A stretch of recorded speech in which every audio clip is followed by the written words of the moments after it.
Hey everyone, I'm Dr. John at Launch, and this is Scott. We're going to be demoing the push-up progression for you.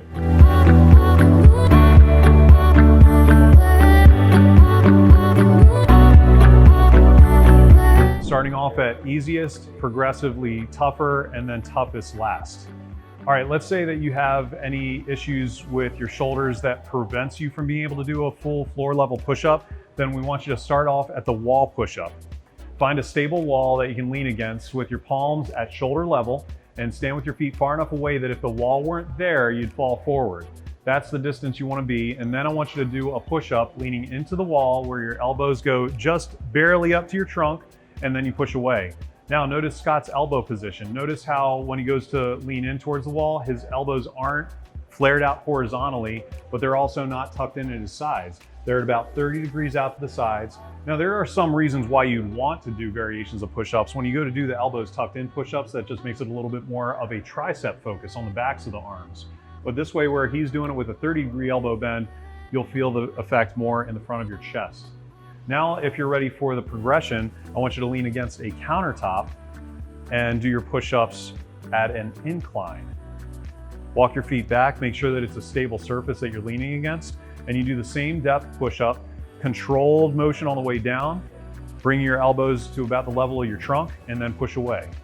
And again, notice that as he's going down, his elbows are directed out this way, not tucked in here, and also not flared too far out. So be mindful of that as you're doing your push-up progression. Also, notice Scott's position with his body.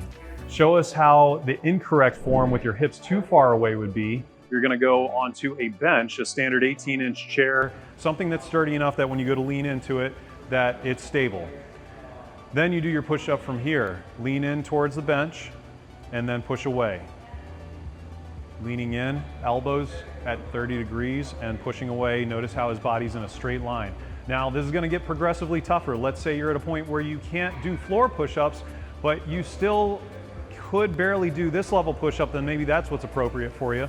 But let's say you're also at a point where you're ready for floor push-ups and you can barely get out only one or two, then it's appropriate for you to do maybe the kneeling push-up. So with the kneeling push-up variation, you're gonna, the best thing to do would be to cross both feet, and then on your knees, you're gonna straighten your body so your trunk is in line with your thighs. Notice how his hip was not pointed back.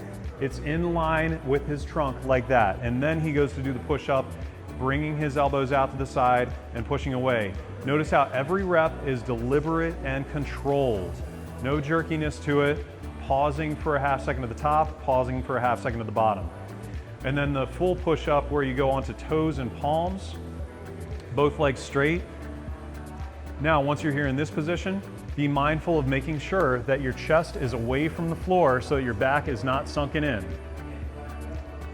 Bringing it a little bit higher up away from the floor, and now holding that position and do your push-up. Leaning in towards the floor, pause for a half second, and pushing away.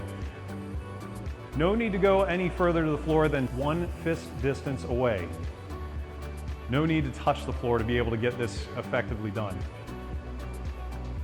That's your push-up progression from wall to counter to chair to kneeling to full push-up.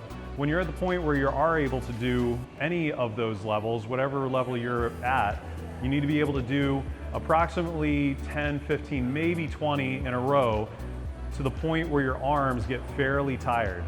And that's like 75, maybe 80% muscle fatigue. That's the stopping point where you want to get the most benefit or the most bang for your buck out of this exercise.